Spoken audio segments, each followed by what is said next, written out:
Salam sejahtera bagi kita sekalian. Assalamualaikum warahmatullahi wabarakatuh. Kabar gembira untuk teman-teman guru honor yang mau ikut rekrutmen seleksi P3K tahun 2022. Seperti apa kabar gembiranya? Mari kita lanjutkan.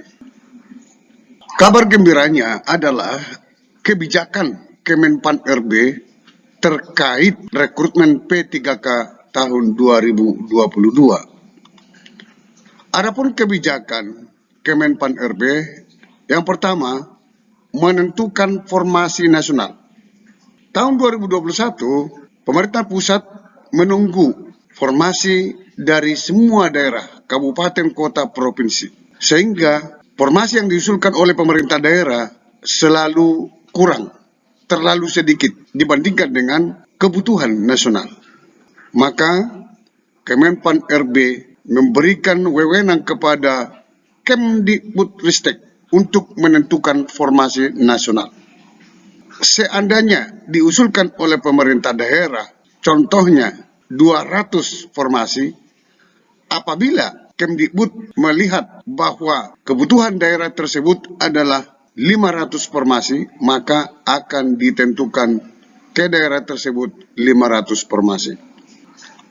2. Kemenpan RB memberikan wewenang kepada Kemdikbudristek untuk memverifikasi data calon P3K.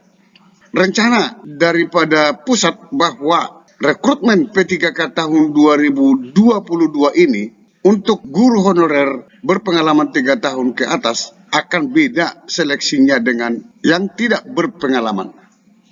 Jadi berpengalaman 3 tahun ke atas itu cukup diverifikasi datanya, itulah sebagai seleksi daripada P3K tersebut. Jadi ada kemudahan-kemudahan.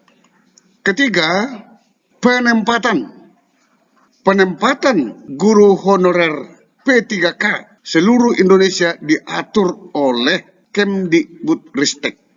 Tahun 2021, peminat untuk daerah 3T sangat sedikit, sangat kurang.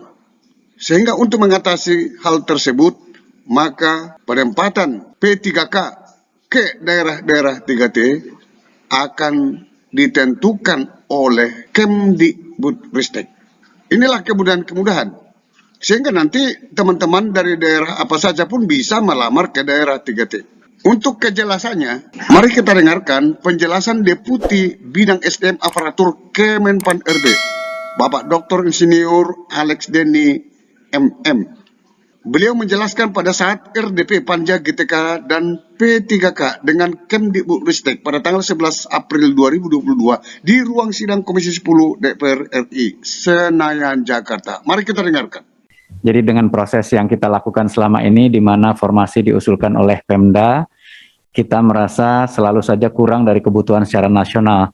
Karena itu tahun ini kami memberikan ruang kepada Kementerian Dikbudristek, termasuk dalam hal ini Kementerian Agama, khusus untuk guru agama, untuk menentukan formasi secara nasional. Dan berdasarkan kebutuhan formasi secara nasional itulah kami nanti mengusulkan kepada Pak Isa, Kementerian Keuangan, untuk melihat kemungkinan ketersediaan anggarannya. Dan setelah ketersediaan anggaran diperoleh, baru kemudian kita tetapkan formasi secara nasional dengan distribusi kepada daerah. Kemudian juga kita punya PR menyelesaikan tenaga honorer. Karena itu kami memberikan ruang kepada Kemdikbudristek untuk memverifikasi data honorer dan melakukan proses rekrutmen yang berbeda dengan rekrutmen baru. Jadi rekrutmen baru kita harapkan passing grade-nya kita tinggi mungkin untuk melakukan dan penempatannya pun dilakukan oleh Kemdikbud, khususnya untuk daerah-daerah tertinggal yang selama ini peminatnya tidak ada. Dan kemudian yang juga kami sampaikan bahwa kami memberikan ruang juga kepada Kemdikbud untuk melakukan proses verifikasi data ini, karena yang lebih paham tentu Kemdikbud selaku pengampunya.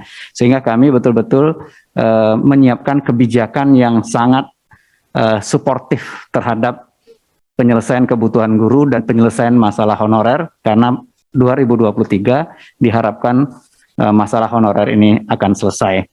Kami kira itu saja update Bu Pimpinan dan Bapak Ibu sekalian. Sampai ketemu pada video berikutnya di channel ini. Jangan lupa dukung terus channel ini dengan cara klik subscribe, like, dan loncengnya. Semoga bermanfaat. Wassalamualaikum warahmatullahi wabarakatuh. Shalom.